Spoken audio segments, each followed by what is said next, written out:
Julius Malema is not afraid of the system. Check out what he was spotted doing in court before his hearing that left people talking. And don't forget to like, share, and click the subscribe button for more updates like this.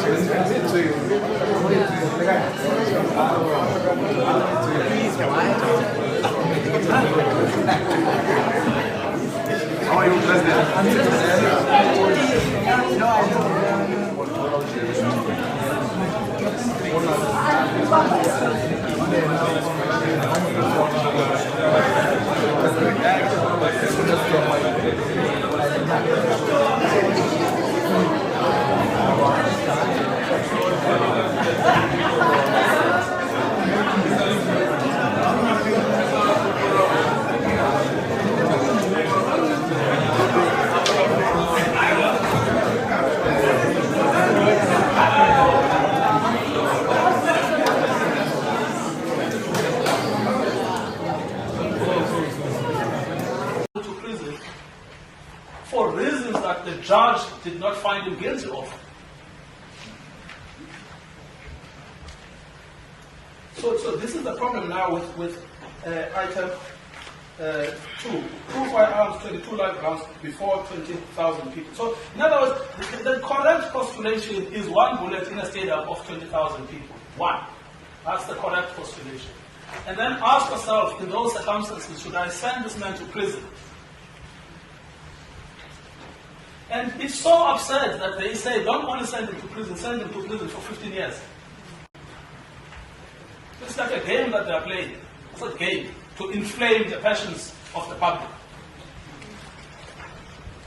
Then the next reason why they say Mr. Malema should go to jail is, if you look at their supplementary heads, because he's a public leader in the role model.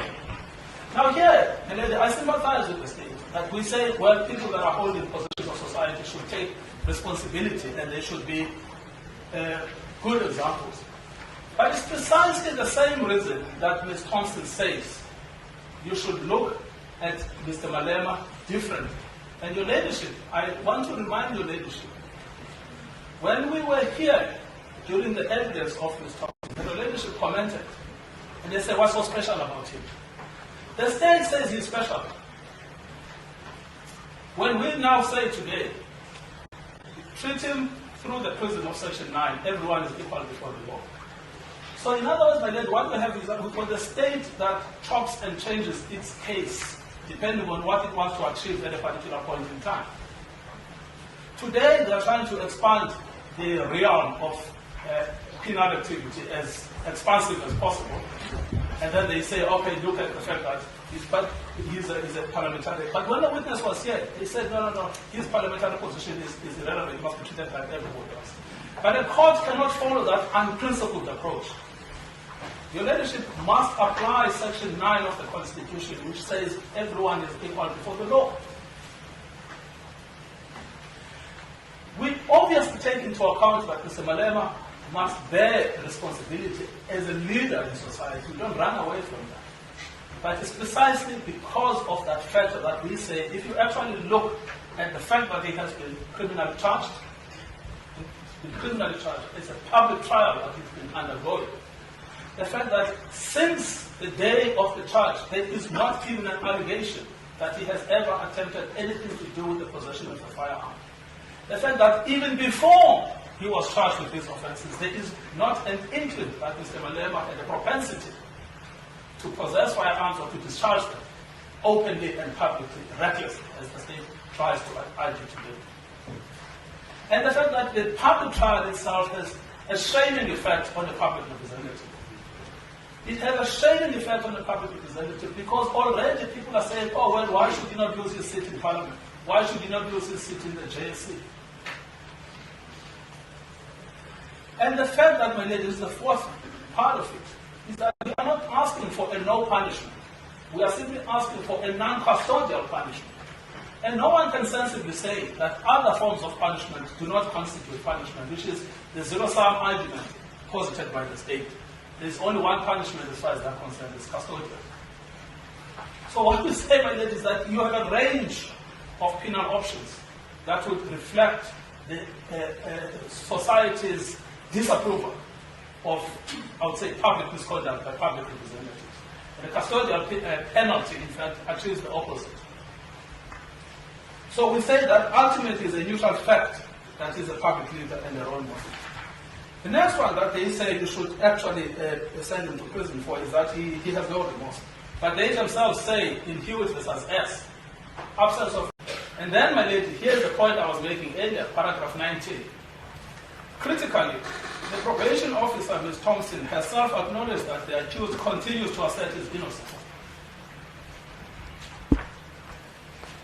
So, this is the point, my lady. After conviction, the accused says, I'm innocent. Now the state says, take that into account against the accused. He will say he's innocent until the constitutional court says you are guilty, at which point he will then accept that perhaps I'm the only one who believes I'm innocent and everyone else thinks I'm guilty. But the mere fact that at this stage he is asserting his innocence is not a factor that comes against him. And if you did that, you then violate Section 35 of the Constitution that gives him the right to appeal.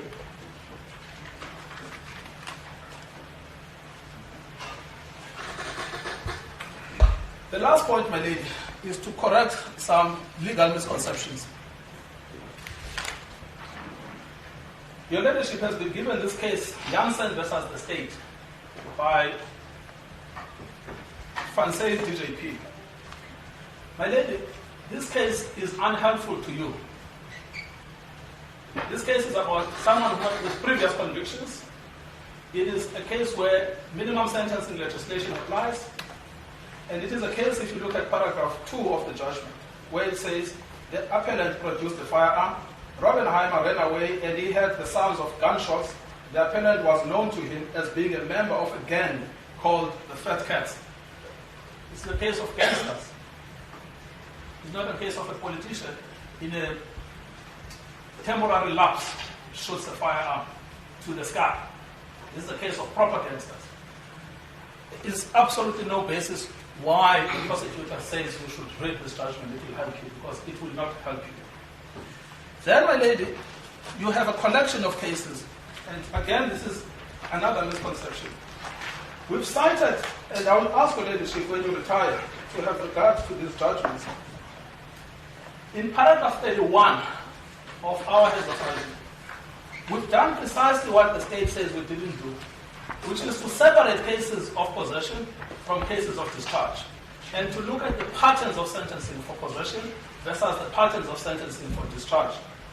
What we find at paragraph 31, and this is all set out very usefully in the judgment of Cluster J, S versus Matikali, where he refers to, I think at that point, all sentences that he was aware of on possession. So, you see, S versus Malema, the sentence that it was an automatic firearm, not semi-automatic, automatic. The sentence was, there was a direct imprisonment. On appeal, it was altered to 2,000 hours of periodic imprisonment. S versus Zondi, where there was a conviction and a direct imprisonment, but converted to a fine of 2,000 rands or 18 months imprisonment. And then the last one that would be relevant for our purposes is S versus Limo, which is the last of those cases. Initially 18 months, and then ultimately converted to 6 months, fully suspended. Those are possession cases, possession. And then we then deal with discharge cases.